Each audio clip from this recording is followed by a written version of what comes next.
here from the NYC Guitar School. I'm here today to show you how we can play 7 chords on the guitar. Now, so far in this series we've covered playing triads, we've covered voice leading triads, and we've covered shell voiced chords. Now, the next step is to add one more note to these chords. So in the shell voiced chords we talked a little bit about 7 chords, but we're going to talk about that further today. Now, let's talk about our standard triad chords. Let's take a C chord. In our C chord, we have the notes C, E, and G. Now, these come from the notes from the scale of C major, where we have C, D, E, F, G, A, B, and if you remember, we numbered those notes. So C was 1, D was 2, E was 3, F was 4, G was 5, A was 6, and B was 7. To make our triad, we had the notes 1, 3, and 5, the first and the fifth, the C, E, and the G. That gave us our C major chord. Now we could do that from every degree of the scale. So if we went from the second note in the C major scale to D, we'd have the notes D, F, A, which gives us an D minor.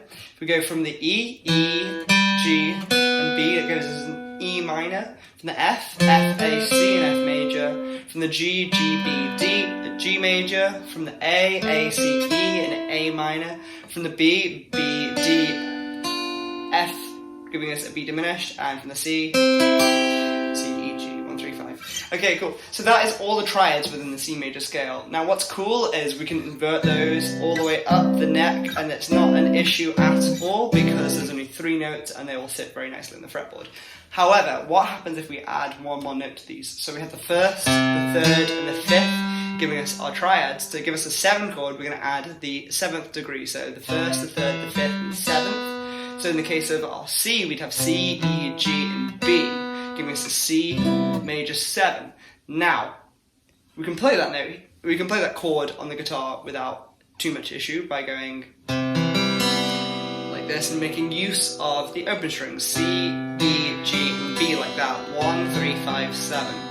And that works in different keys. If I want to play a G major 7, where we'd have the notes G, B, D, and F sharp, I can do the same note using a partial bar on the second and third strings. Likewise, if we want to use on a different string set, we could let's build it from the top down. So I'm going to use the B on the first string as my 7, the G on the second string as my 5, the E on the third string as my 3rd, and the C as my root on the 4th string.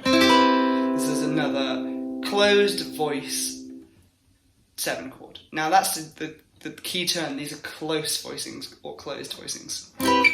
Now, close voiced chord, all of the intervals of the scale are stacked as tightly as possible. So we have above the first, you have the third, above the third, you have the fifth, and above the fifth, you have the 7.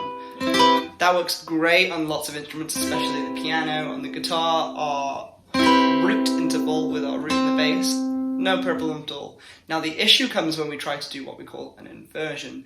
If we remember from the triads, the inversion is where we just take the bottom note and move it to the top. Now, let's talk about our C major 7 voiced chord. If we try to take the C to the top of the chord, we notice that we have a problem here because B and C are 1 fret apart.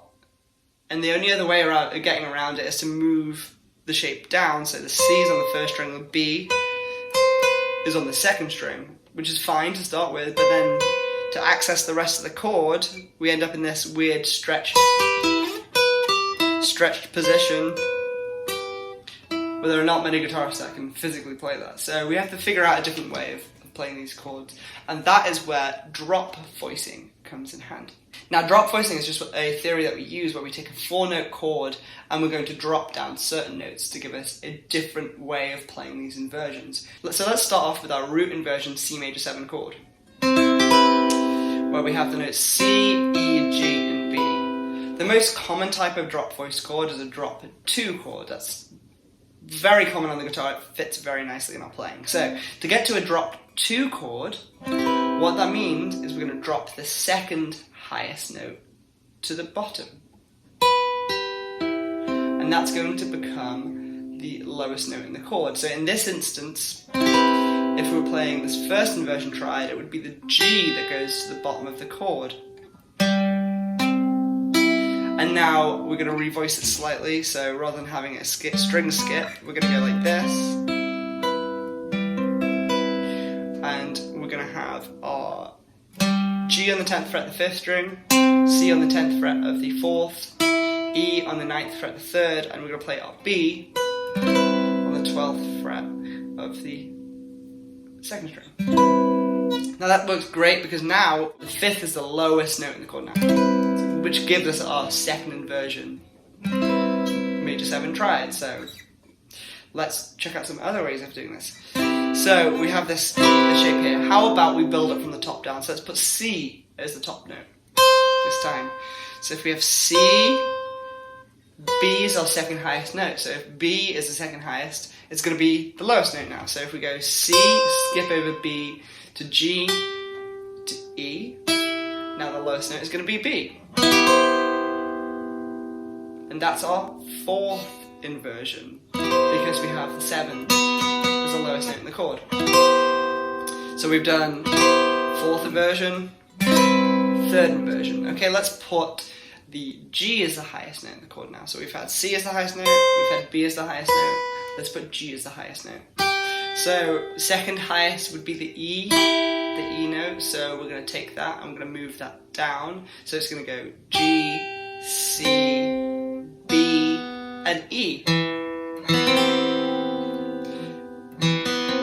Now this is a really nice chord shape. I'm playing down on the 2nd fret of the 4th string, 4th fret of the 3rd, 1st fret of the 2nd, and 3rd fret of the 1st string. And that gives us a second inversion C major 7, because the E is in the bass, so we've had second inversion, 3rd inversion, and 4th inversion. Now notice I'm staying on the same string set now, so I'm moving this shape here, so my G is on the 5th fret of the 4th, C is on the 5th fret of the 3rd, E is 5th fret of the 2nd, and B is 7th fret of the 1st.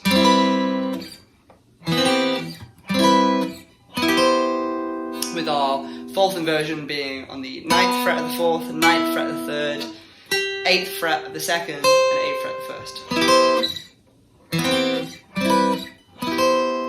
Okay, so that takes us to our last 4-note chord here, the last drop to C major 7. Now so far we've been kind of thinking about stacking it where we're building off the top note. So we've built off the C, we've built off the B, we've built off the G, the last one to be building off the E. So if we think about this, the second highest one would be a C, because we go E, C, B, G. Now if we're taking a C, we're going to move it now down to the lowest note. This is going to be our new root inversion of the C major 7. So we have from the top E, B, G, and then C. You can play this with the 12th fret on the 1st, 2nd, and 3rd strings, and the 10th fret on the 4th. And that is our root inversion of a C major 7. So we have C major 7 here, here, here, and here. And we can move this across the string set. So let's build it the other way. So we'll start our root inversion here on the 3rd, 5th, 4th, and 5th of the 5th, 4th, 3rd, and 2nd strings. You might recognize this shape. This is a very common C major 7 chord shape, okay? Our first inversion is going to be here, a bit of a stretchy shape, with the 7th fret, 9th fret, 5th, and the 8th. The return of this shape here on the 10th, 9th, and 12th fret. And our last shape here on the 14th, 14th, 12th, and 13th. Finally, we can do the final string set on the lowest string grouping. So let's think about the lowest note. The lowest note we can get, which would be our C in the bottom, would be our G in the bottom here. So we can go G, C, E, B on the 3rd, 2nd, and 4th string. Our next inversion would be with the B in the bass on the 7th, 7th, 5th, and 5th. It's going to take us to our root inversion off the 8th fret, 8th, 10, 9, 9. And our last inversion off the E, where we have E, B, C, and G on the 12th, 14th, 10th, and 12th. So that's every single version of a drop to C major 7 triad. And that's the best way to practice those, going along your string sets, going, okay, C, root inversion, 4th inversion, 3rd inversion, 2nd inversion. And going the other way, root inversion, 1st inversion, 2nd inversion, I've been saying fourth inversion, sorry, the third inversion for each of these chords. So, root inversion, first inversion, second inversion, third inversion.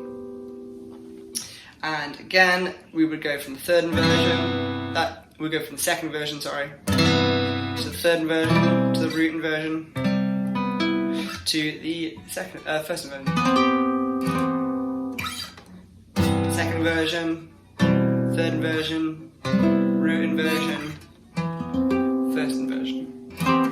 Okay, so that is our common drop 2 voiced chords. Now, drop 2 voicings can be used for every type of major 7 or dominant 7 or minor 7 chord. So, in our key of C, where we had C major 7 as our first, our second chord in the sequence, the D minor, the D, F, and A, if we put the 7 on top of the C, D, F, A, and C, we would have a D minor 7 chord. And our voicing for that would be similar. We would take the same structure, so we would have the first, the fifth, the 7, and the third. That is our drop 2 standard voicing for a root inversion. And for this instance, why don't we do it the other way, where we have our inversion here, and what we do is we just move each note to the next note in the chord. So our root inversion here with D, A, C, and F on the 5th, 7th, 5th, and 6th frets. Okay, so if we're going to go to the first inversion here from the root inversion, D is going to move to the third. So D is going to move to F. First to the third. Now our fifth is going to move to the 7. So we've gone to the C. It's from the 7 of the scale. So we have, instead of 5th and 7th fret, now we have 8th and 10th fret. Okay, yes, our C, our 7 of the D minor 7 chord, is going to go to the root, the D, which is going to be on the 7th fret on the 3rd string. So we have 8th fret on the 5th string, 10th fret on the 4th string, and 7th fret on the 3rd string. Lastly, all we have to do is move the 3rd, the F, to the 5th, which is the A, which gives us this voicing here, where we have F. We're going to have F, C, D, and A. That is our first inversion D minor 7 chord. So our root inversion, our first inversion. Now our second inversion, let's keep on going. So F, the note F, is going to move to the next note in the chord, which is the note A, which can be found on the 12th fret of the 5th string. The note C is going to move to a root, which is on the 12th fret of the 4th string. The note D, the first, is going to move to the 3rd, which is the F, so that's going to be on the 10th fret of the 3rd string. So 12, 12, 10, and lastly our A, which is on the 10th fret of the 2nd string, is going to move to the 7th note of the chord, from the 5th to the 7th, which is the note C, which can be found on the 13th fret of the 2nd chord, so the 2nd fret, so the 13th fret of the 2nd string. So we have the notes A, D, F, and C. This is our second inversion of a D minor 7 chord. So we've played D minor here, we've played D minor here, now we're playing D minor here.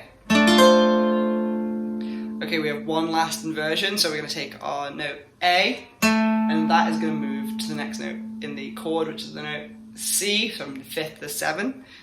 So we can either play it all the way up here on this guitar, it's acoustics, or down the cutaway, so I'm going to move it down an octave. So we're going to build it like this. So we have C as our next voice.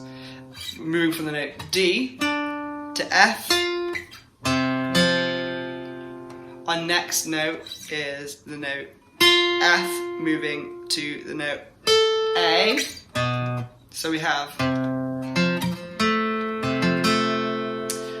like this on the 3rd fret, and the 2nd fret with the notes C, F, and A. Lastly, we need to put the note D on top, which can be found on the 3rd fret of the 2nd string, which is our third inversion. So we've gone D minor 7, D minor 7 first inversion, D minor 7 second inversion, D minor 7 third inversion, back to the D minor 7. And again, you can move that across the different string groups. So if we built it on the first string group on the first, second, third and fourth string. We'd be building up the 12th fret, the 4th string for our root inversion. I'm going to go down this time, so first inversion here, root inversion here. Our D is going to move down to the C for our third inversion. Our second inversion has the 5th in the bass of the note A. It's going to be the lowest, so we're going to have A, D, F and C. Our first inversion is going to have the note F in the bottom. So F, C, D and A. And back down to a D, A, C and F. It's nice to experiment moving both directions with these chords. So the next step for this, try and take each of the triads you've learned from the C major scale and build up through the scale, finding each of these diatonic 7th chords and all of their inversions. So I'll do a quick example of just the root inversions, and then I'm going to leave the rest up to you for homework. So we have C major 7, D minor 7, E minor 7, F major 7, G dominant 7, A minor 7, B minor 7 with a flattened 5, or B minor half diminished, depending on how you like to think about that. And lastly, back to your C major. 1, 2, 3, 4, 5, 6, 7, 1. And of course, each of these has their inversions that go with them. So it's worthwhile spending time exploring all the different options. Now, hopefully this video was useful. I'm sure it raised a lot of questions, so if you have anything you want to ask about this, please leave a comment in the section below. I'll do my best to get back to you as quickly as possible. It might even lead to another video being made about this topic. If you made it this far into the video, thank you so much. Please hit that like button, hit the subscribe button and the bell icon to receive notifications every time we post new video content, and hopefully I'll see you in the next video.